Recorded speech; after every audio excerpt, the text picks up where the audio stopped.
Hello guys, welcome to Ramta Solutions and welcome to your grade 10 quantitative aspects of chemical change. We are looking at stoichiometry. Right, so of course we did say that we're looking at stoichiometry, or rather stoichiometric calculations. Remember, when we talk stoichiometry, we are talking about the calculation of the quantities of reactants and products in the chemical reaction. So let's say, for example, for a general chemical reaction or chemical equation that follows, where we have A, B giving us product C plus product D. Okay. Maybe let me use a bigger font size. Maybe let's use a bigger font size. Let's say we have A plus B giving us product C. Okay, giving us product C and product D.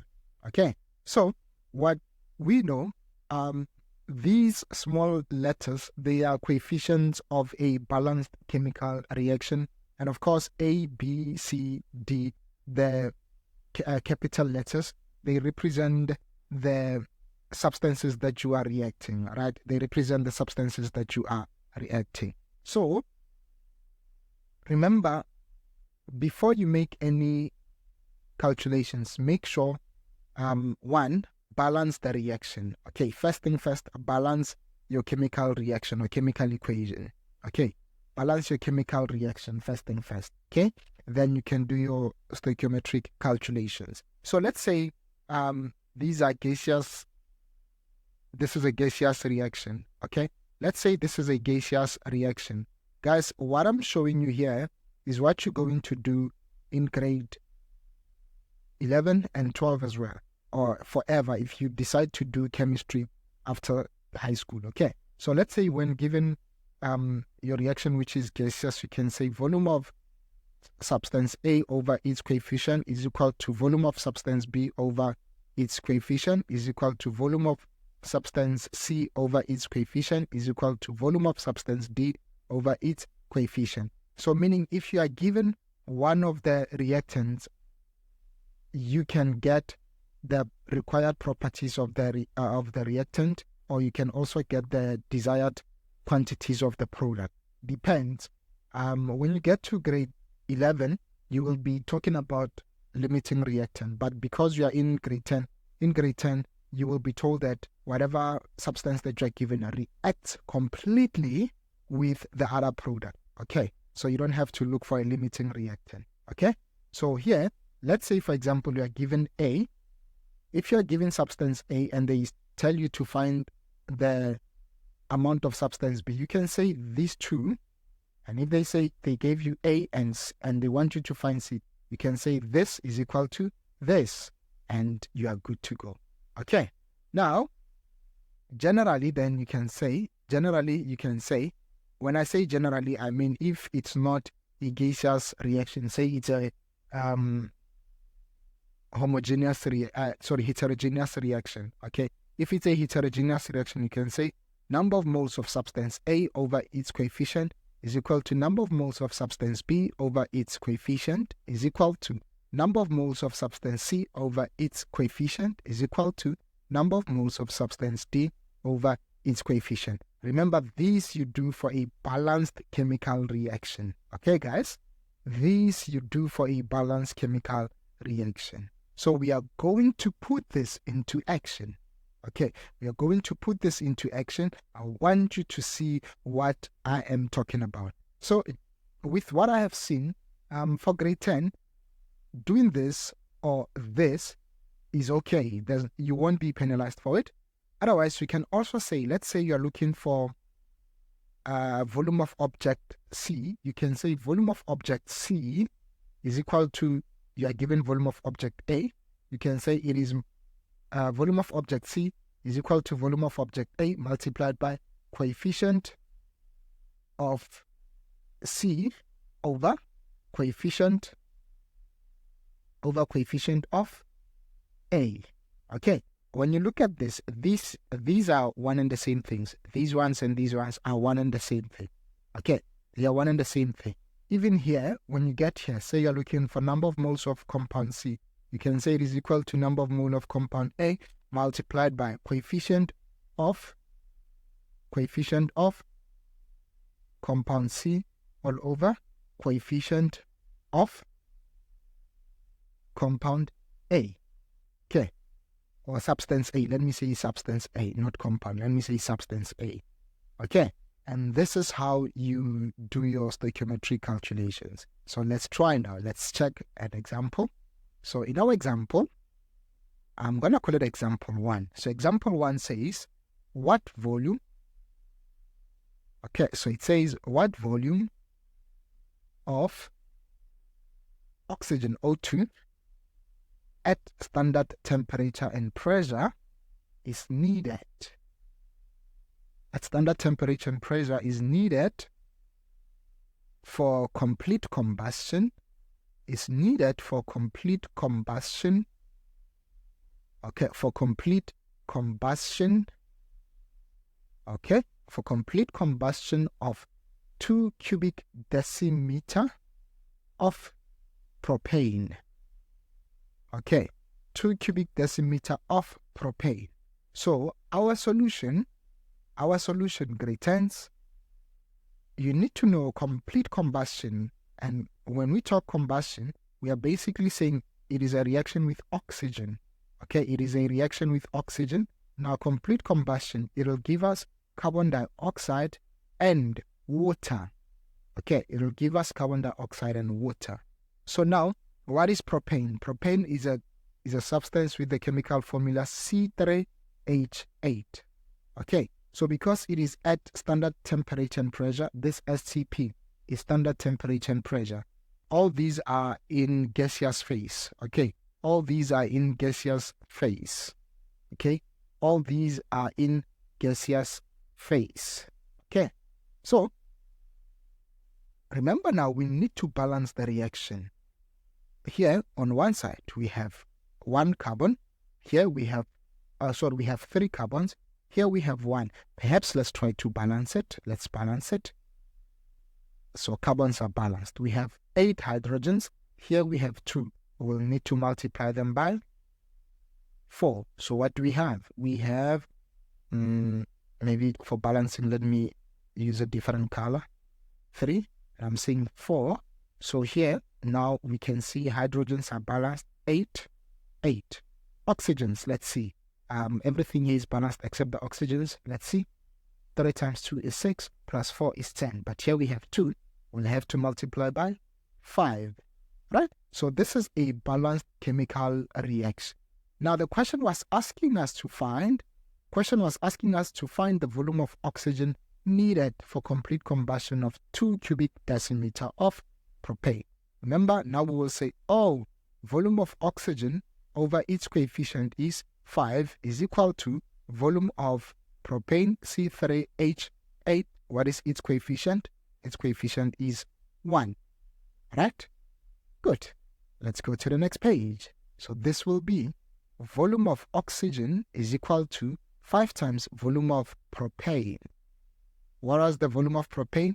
It was 2 cubic decimeter. So the volume of oxygen required is 10 cubic decimeter. As you can see here, it's 1:5. Okay, it's 1:5. 1 molecule of propane needs 5 of oxygen. Okay, so 1:5. Happy? Hence we're getting 10 because we have 2 cubic decimeter of propane. So 2 cubic decimeter of propane will react with 10 cubic decimeter of oxygen. Okay. Hope you guys remember this. You need to balance your reactions and you do your stoichiometric calculations like. Okay. Remember, for volume, for gaseous reactions, you can use the volume. Okay. Now for heterogeneous reaction, this is when you use your number of moles. Okay, now let's go to example 2. Example 2, let's say given the following chemical reaction, given the following chemical reaction, I have to write chemical in full, hey? Oh, reaction. Guys, please bear with me. I like writing reaction as RXN. Okay, so what is that? It is H2SO4 sulfuric acid plus ammonia NH3. Okay, let's say it's aqueous phase, and let's say this is gaseous phase. It's giving us ammonium sulfate. It's giving us ammonium sulfate aqueous phase. Okay, so what mass of ammonium sulfate, what mass of ammonium sulfate is formed when 4.4 mole of sulfuric acid, of sulfuric acid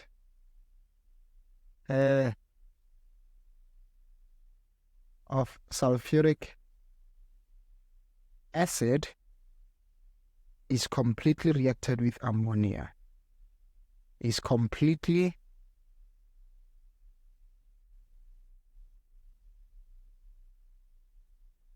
reacted with ammonia. Okay, I repeat, what mass of ammonium sulfate is formed when 4.4 mole of sulfuric acid is completely reacted with ammonia? All right, so let's let's see if this is balanced. Let's see. Hydrogens, are they balanced? Maybe let's not balance the hydrogens first. Are they balanced? But let's see. It's 2 here, and then here it's 3. So this looks like it is 5. And here I see that it is 8. So maybe let's try to multiply with 2 here. When I multiply with 2 here, it is 2, and then plus 6, it becomes 8 on the left-hand side, and here it's 8. So the hydrogens are balanced. Let's look now. The sulfur is balanced, oxygen balanced, nitrogens, it's 2 of them. So nitrogens are also balanced. So this reaction is balanced, right? This chemical reaction is balanced. So now that it's balanced, we can proceed. Highlight this, guys. We're looking for the mass of ammonium sulfate. Okay, we're looking for the mass of ammonium sulfate. Okay, we're looking for the mass of ammonium sulfate. Okay, so what we're going to do, we are given sulfuric acid. So what we can see that solutions, maybe let me use a different color for my solution. For my solution, I want you to see that, let me go to the next page. I want you to see that, or rather you have seen, ammonium sulfate and sulfuric acid, the ratio is 1:1. All right, the ratio is 1:1. So that means 1 mole of sulfuric acid can form 1 mole of ammonium sulfate. Okay, therefore we can say number of moles of ammonium sulfate is equal to number of moles of sulfuric acid. What is this? This is 4.4 mole, right? So number of moles of ammonium sulfate is 4.4 moles. Okay, you can still do that. You can still use that formula that we used. If you recall, we said number of moles of ammonium sulfate over its coefficient is 1 is equal to number of moles of sulfuric acid. What is its coefficient? It is 1. You can still do that. It will still give you the same answer. Okay, it'll still give you the same answer. Okay. Now, proceeding, we are looking for the mass of ammonium sulfate. So we need to find mester ammonium sulfate, right? We need to find mester ammonium sulfate. Okay, we need to find mester ammonium sulfate. So what is it? It is 2 times nitrogen. Nitrogen is 14 plus 4 times 2, it's 8 times hydrogen. Hydrogen is 1 plus, let's check, sulfur must be 30, let me check here. Molar mass of sulfur, 32 point, I want to confirm it's normally 32.1. I want to confirm with your thingy, with your periodic table. Let me look at it. Okay. I have it here. So sulfur, it's 32. So it's simply 32 plus oxygen. There are 4 oxygens. So it'll be 4 times 16. And let's get our answer.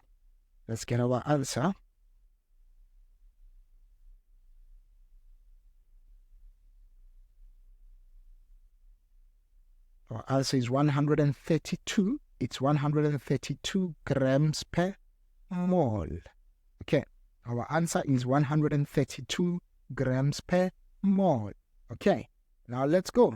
Now, mass, I want to say this, mass of NH4 to, of course, SO4 will be number of moles equals mass over mester. Oh boy. Over mester. So what is the number of moles? It is 4.4. What is the mass? We do not know. What is the molar mass? Molar mass is 132. Let me go back to check. Okay, 132. So what is this? This is 4.4 times 132. Therefore, our mass is 580.8 grams. So this is the mass of ammonium sulfate. Okay, this is the mass of ammonium sulfate. Remember, guys, if you can use this formula, this one and this one properly, you will get your answers. So with this last question, they asked us to find the mass of ammonium sulfate, because from stoichiometric, from the chemical reaction, we get the relationship between the number of moles of substances. We can now find the mass of each substance. Okay, now with that being said, we have come to the end of our session, the end of our video. And if you would like to get in touch with us, visit our website at www.ramtasolutions.co.za. You will see all these icons that you're seeing here. You will see them. You can click on any of them. It'll direct you to our social media platforms. And of course, you are watching this video on YouTube. You can like, subscribe, and share with your friends. Okay. And of course, if you would like to look for a tutor, you can contact us on WhatsApp or you can email us. Okay. So with that being said, we hope this video helped you. So it's a wrap and bye-bye.